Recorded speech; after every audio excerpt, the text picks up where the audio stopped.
Welcome, and thank you for joining us for this virtual ALC 2020 session.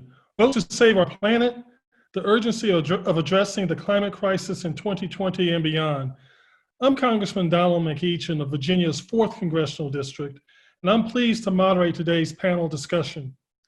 For me, this conversation is personal, not only because I've made the environment and climate justice my top priority since I've been in the Congress, but because I'm committed to ensuring that our next president is the most ambitious climate champion ever to hold that office. After years of destructive anti-environmental policies, our next president must be responsible for dramatic climate action. Our future and the future of our children and our children's children demand that our next president address climate change and transform our climate crisis into a climate opportunity. Protecting our planet for this generation and future generations requires creativity, worker strength, technological innovation, and moral force. And today we are joined by the individuals working hard to help our next president hit the ground running in our shared quest to save the planet. I'm honored to introduce our panelists, several of the brilliant minds behind plans to begin to address our climate crisis and avoid the devastating consequences of climate change. Dr. Cecilia Martinez is the co-founder and executive director of the Center for Earth, Energy, and Democracy. Her research is focused on the development of energy and environmental strategies to promote equitable and sustainable policies. Dr. Martinez has also worked with a range of organizations from local grassroots groups to international organizations engaging in the promotion of sound environmental policy and environmental justice. Dr. Robert Bullard is a distinguished professor of urban planning and environmental policy at Texas Southern University and co-chair of the National Black Environmental Justice Network. He is often called the father of environmental justice. The author of 18 books, Dr. Bullard was named by Apolitical as one of the world's 100 most influential people in climate policy. And Climate One honored him with its Richard Schneider Award. Michelle Roberts is National Coordinator for the Environmental Justice Health Alliance for Chemical Policy Reform. For over 20 years, Ms. Roberts has provided technical assistance and advocacy support to communities regarding the impacts of toxins on human health and the environment. A proud graduate of Morgan State University, she's also a spoken word artist who created Art Slam at SAMS, a community-based arts program, and an EJ producer on Washington, D.C. Pacifica 89.3. Catherine Coleman Flowers is the Rural Development Manager for the Equal Justice Initiative and founder and director of the Center for Rural Enterprise and Environmental Justice. In addition, she serves as a Duke University Franklin Humanities Institute practitioner in residence. A member of Delta Sigma Sorority Incorporated and a board member of the Climate Reality Project, she recently served as a member of the Biden-Sanders Climate Change Unity Task Force. Varshini Prakash is the executive director and co-founder of Sunrise, a movement of young people working to stop climate change and create millions of good jobs in the process through the Green New Deal. Varshini has been a leading voice for young Americans. In 2019, she was named to Forbes's 30 Under 30 list for law and policy and Time 100 Next, a list of rising stars who are shaping politics, popular culture, science, and more.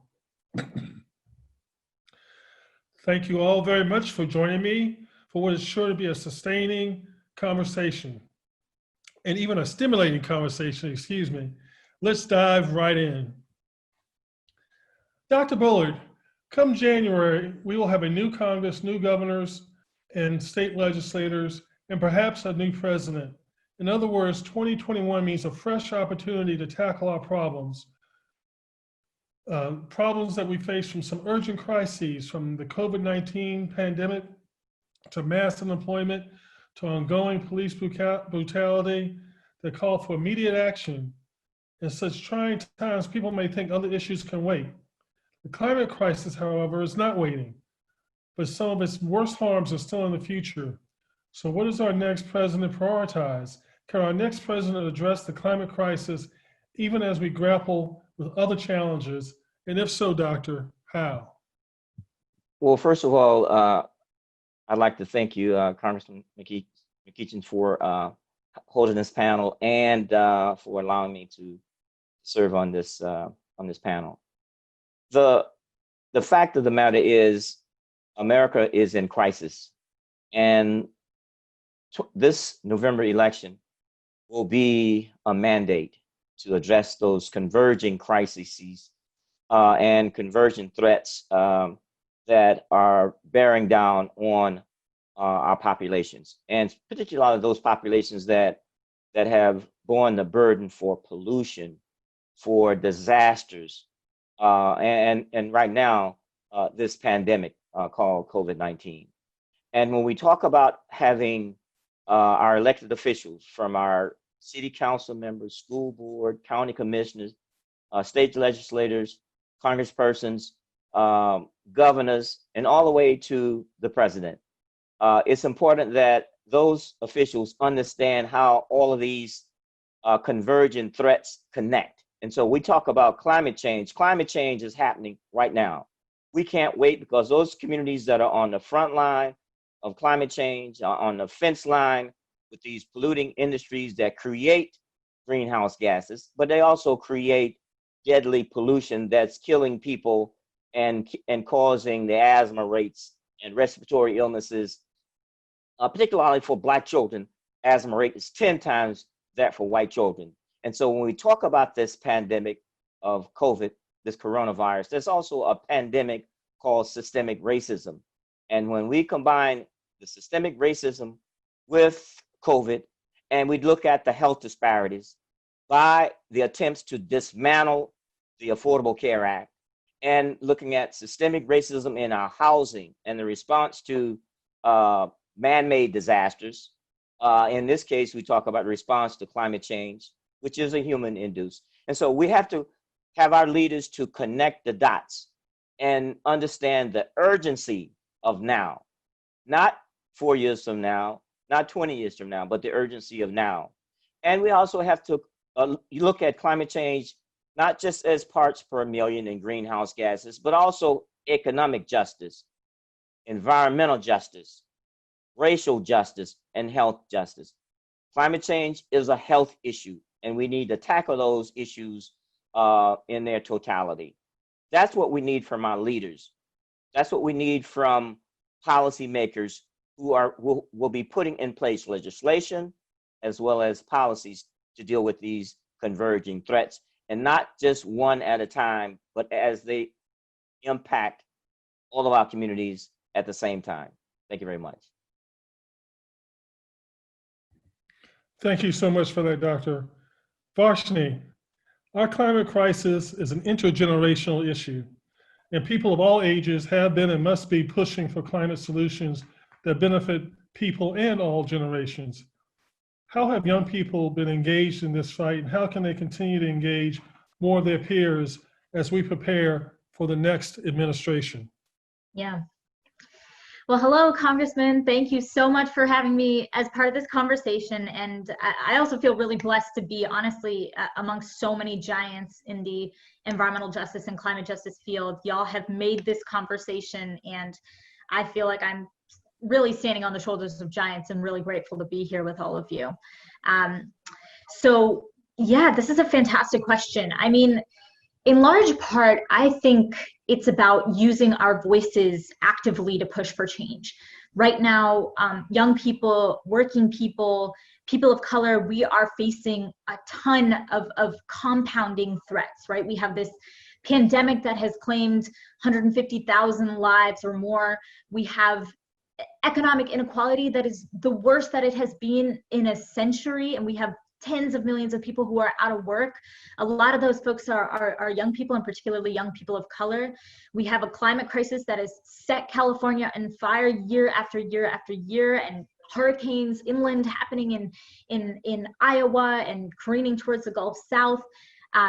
And of course, we are seeing, the uprisings against white supremacy that have been happening for decades, if not centuries, in the United States, and are now kind of reaching a fever pitch alongside all of these other crises. And so we're seeing a lot of collective pain, but also a lot of collective opportunity.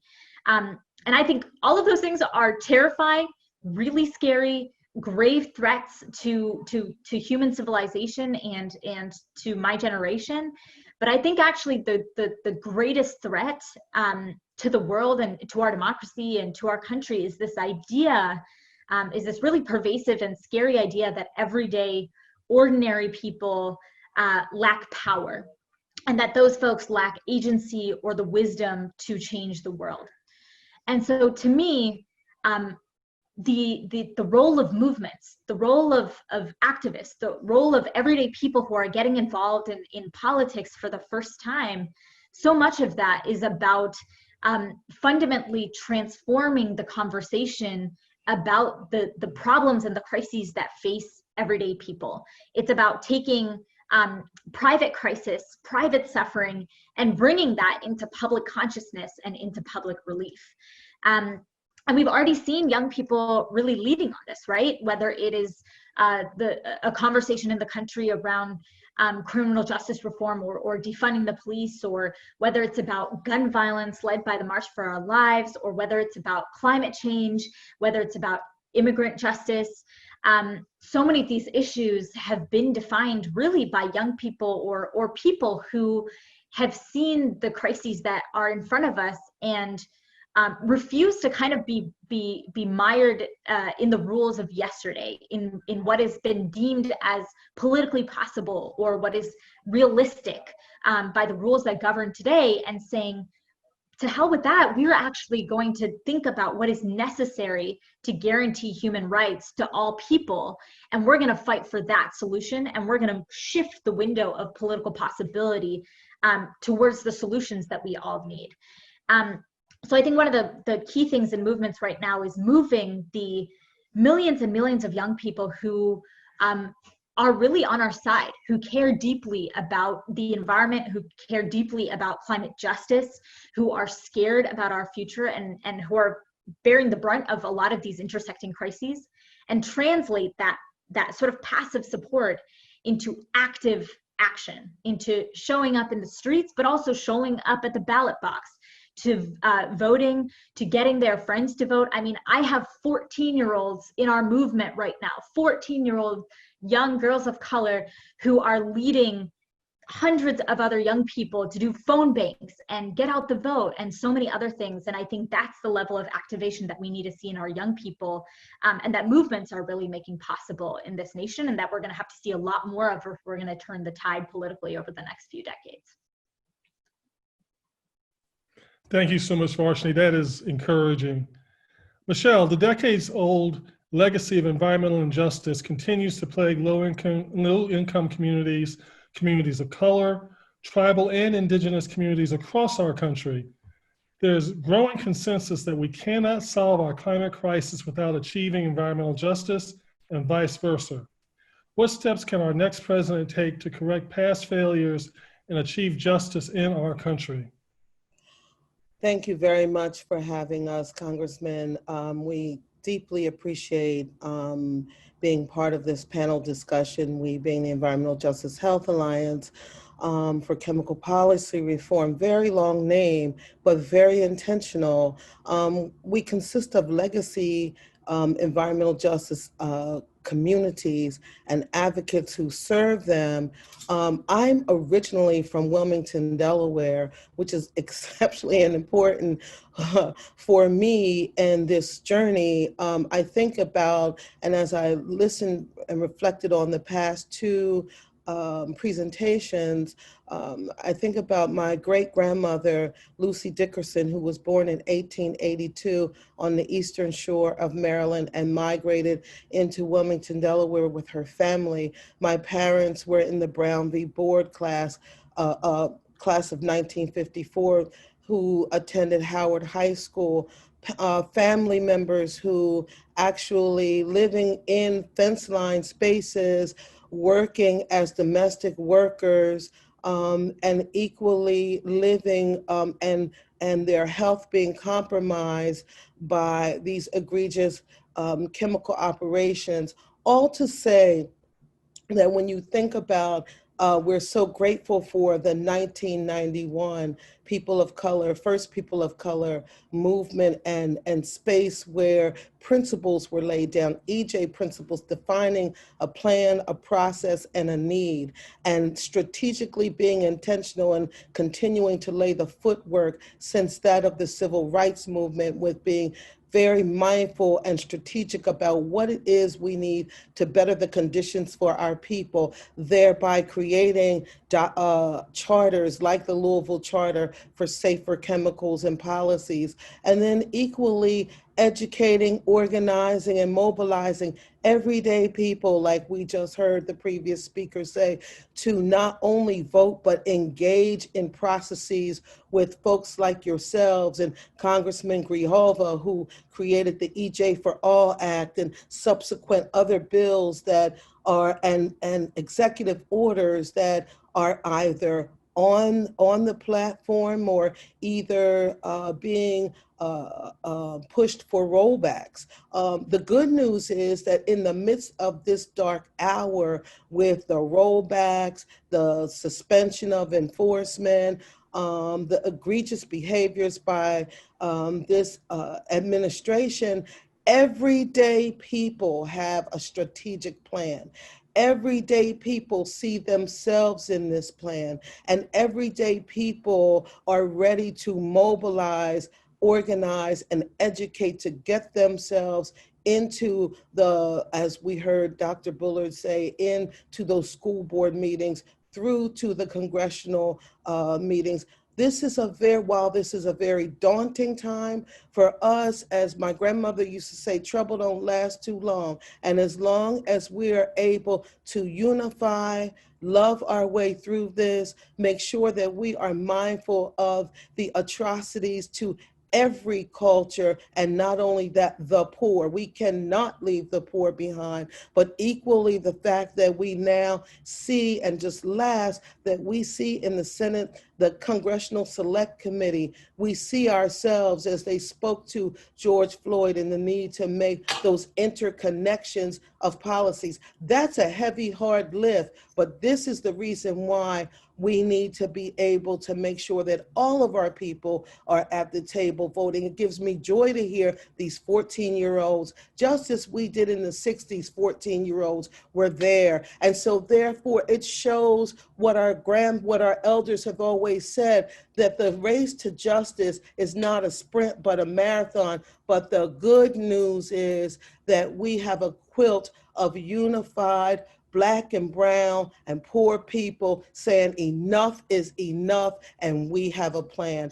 I thank you so very much. The Environmental Justice Health Alliance thanks you so very much. And at the end, if we could just all reach to our moral and political courage and do it unified in love, we totally do believe, from that of the Mossville community to that of Alaska, we believe that we can actually change and make this a more healthier and beautiful world. Thank you for your commitment to this. Thank you so much, Michelle. You've taken me to church on a Tuesday, so God bless you. I feel inspired. You were very kind, Michelle, to say that Grijalva and I wrote the Environmental Justice for All Act, but you know we did not. We were scriveners. That act was written by you and other EJ activists from across our country. All Raul and I did was sit down and listen to you all and try to cobble that into a bill. It was written by the people and for the people, but we'll take the credit, but I want to acknowledge that you all were the writers. Catherine, building on that last question about environmental injustice and racism, what policies should we promote in order to ensure that Black and brown lives matter when standards are set and permits are issued? Is it enough to tweak some processes around sitting decisions, or are there changes that our next president needs to weave into our nation's approach to governance?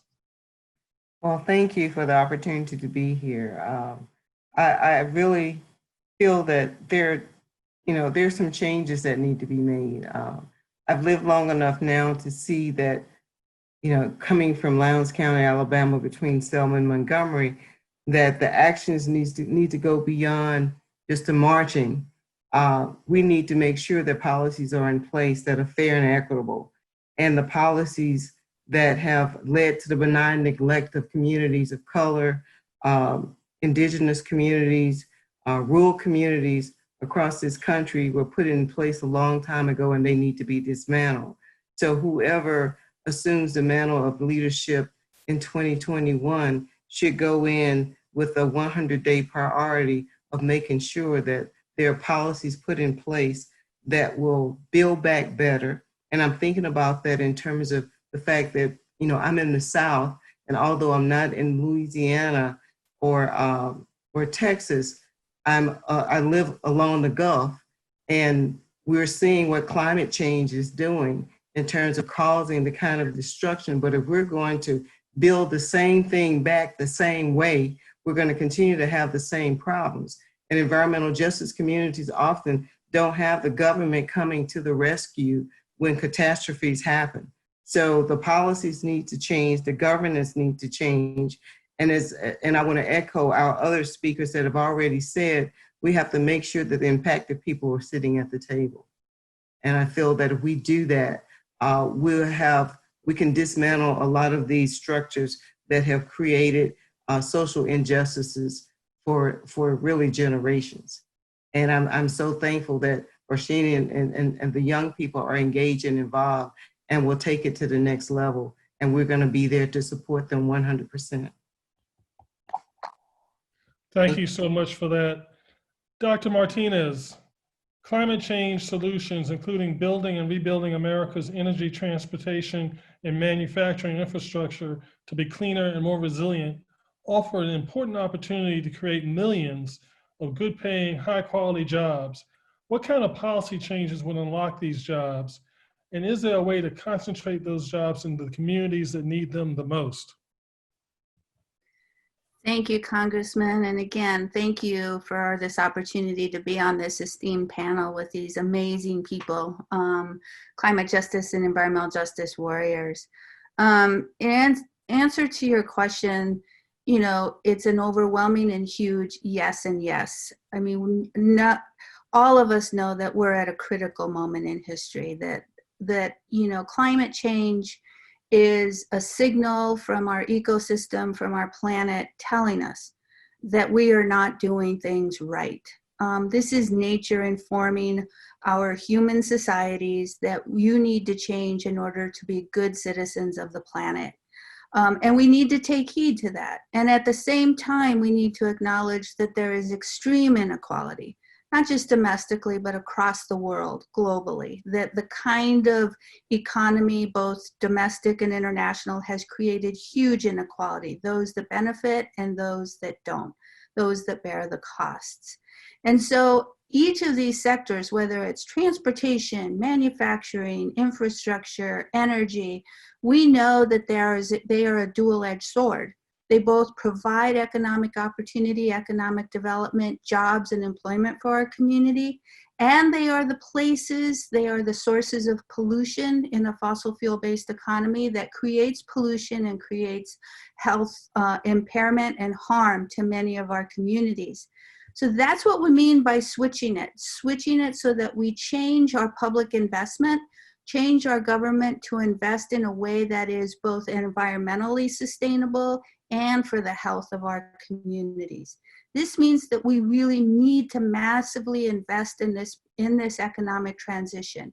We need to create industry. We need to invest in manufacturing and industry and good paying jobs so those economic benefits happen across communities. But at the same time that the investment in the manufacturing and industrial sector is about reducing pollution that harms our communities where these facilities are sited. So there's a dual benefit by ensuring that health and environmental costs are part of the equation when we're looking at these massive investment structures.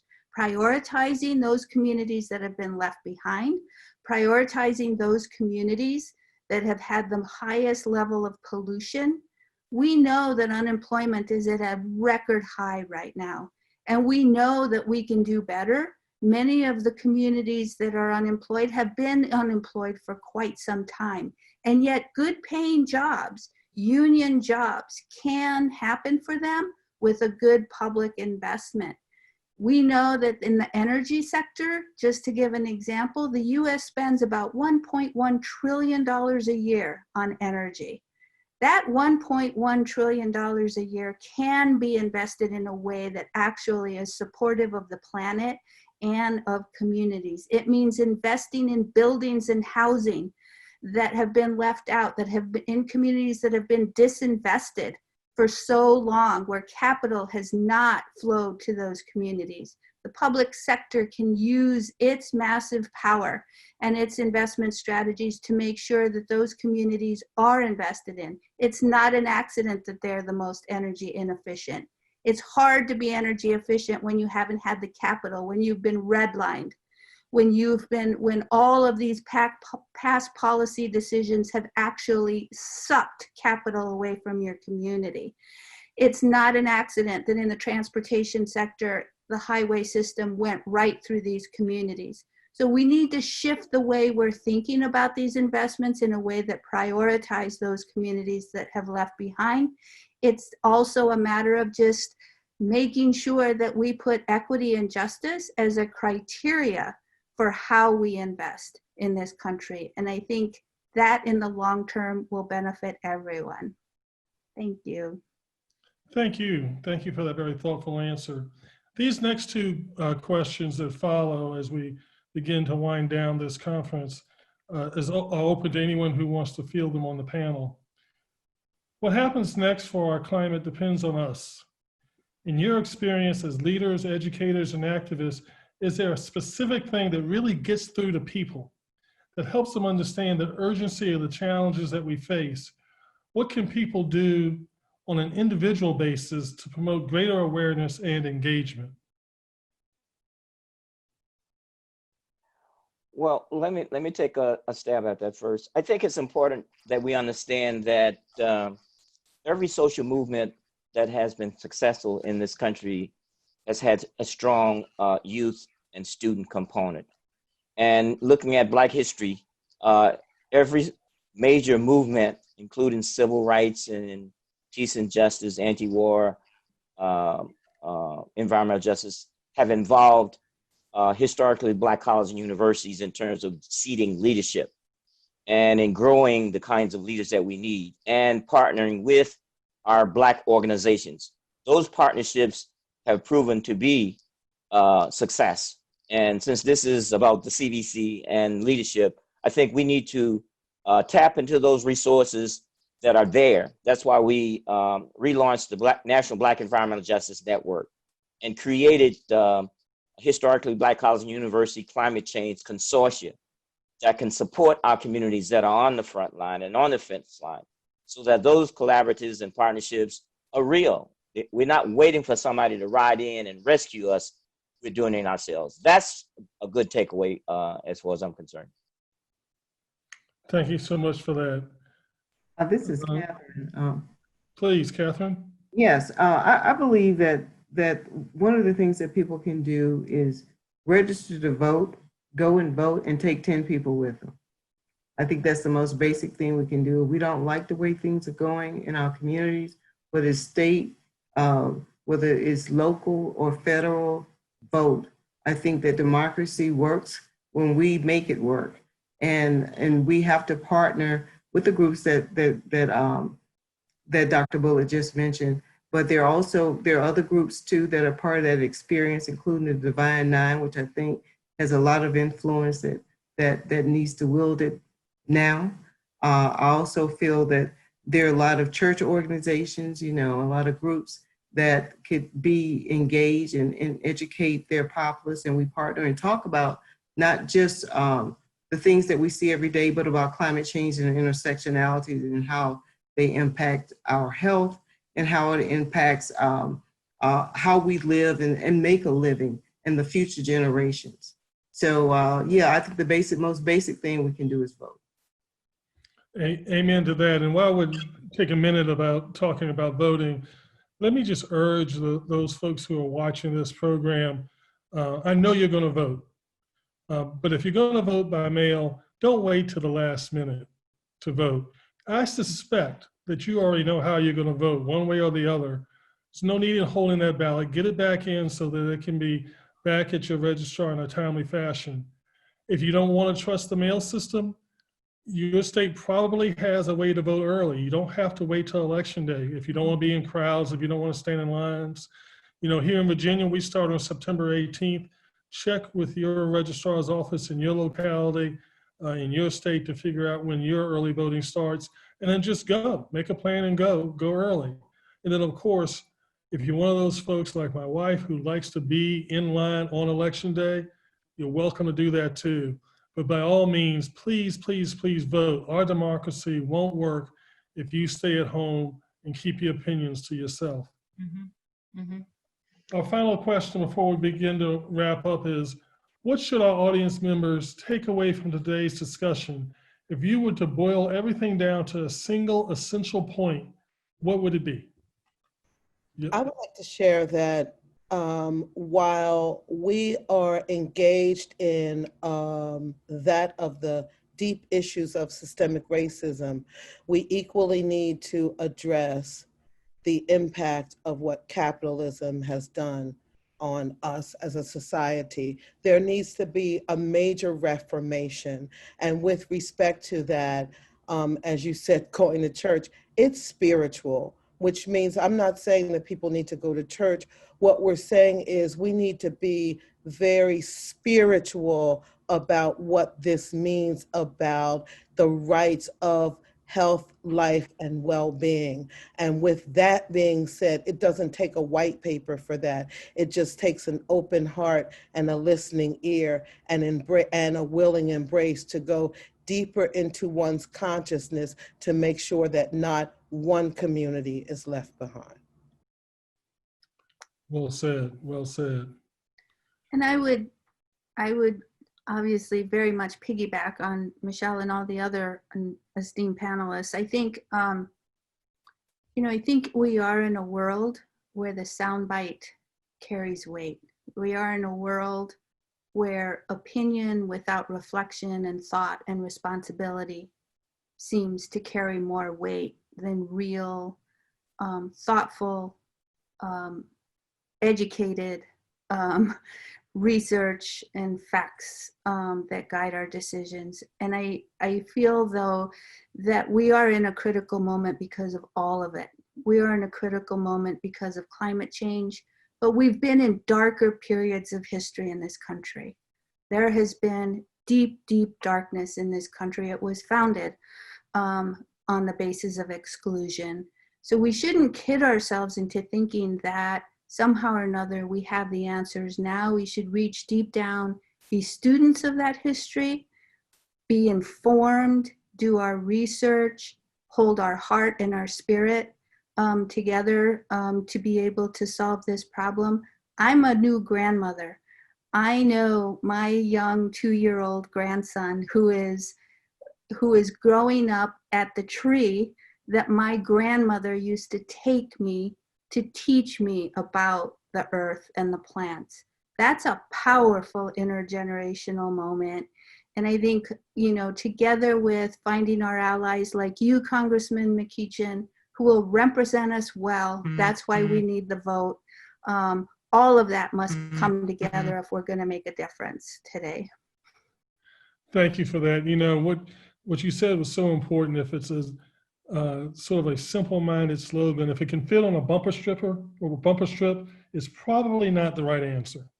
It probably needs more thought and a little bit more sophistication. But I appreciate that response.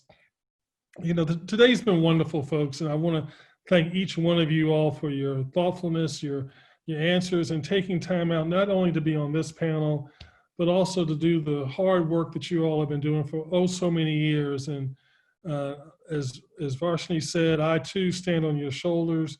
You all have blazed a path that I am proud to be your ally in continuing to blaze that path and in continuing to try to bring a measure of environmental justice to our society. You know, so often people, especially right now, get caught up with police reform, as important as that is, the tearing down of Confederate statues, as important as that is. But if we think that all this moment is about that, we've missed the moment. Because what's really going on right now, people are in the streets about us, over 400 years of inequality in this country. And there is no place where that inequality is more powerful or more poignant than in the environmental justice area, where you can go all the way back to redlining and before to understand the roots of environmental injustice. And so that's one of the reasons it's my highest priority. When I campaigned for this office, I said that the environment was and I still believe this, is the most important issue of the 21st century. We have exactly one opportunity to get it right. You know, every policy decision, no matter how far away it may seem from the environment, must be made with the environment in mind. This discussion has also reminded me of how important this fall's elections are.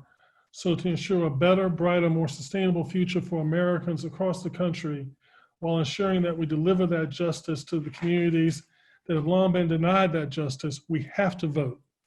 Vote by mail, vote absentee in person, vote on election day, whatever way you feel safe, but please make a plan to vote and make sure your friends and family do also.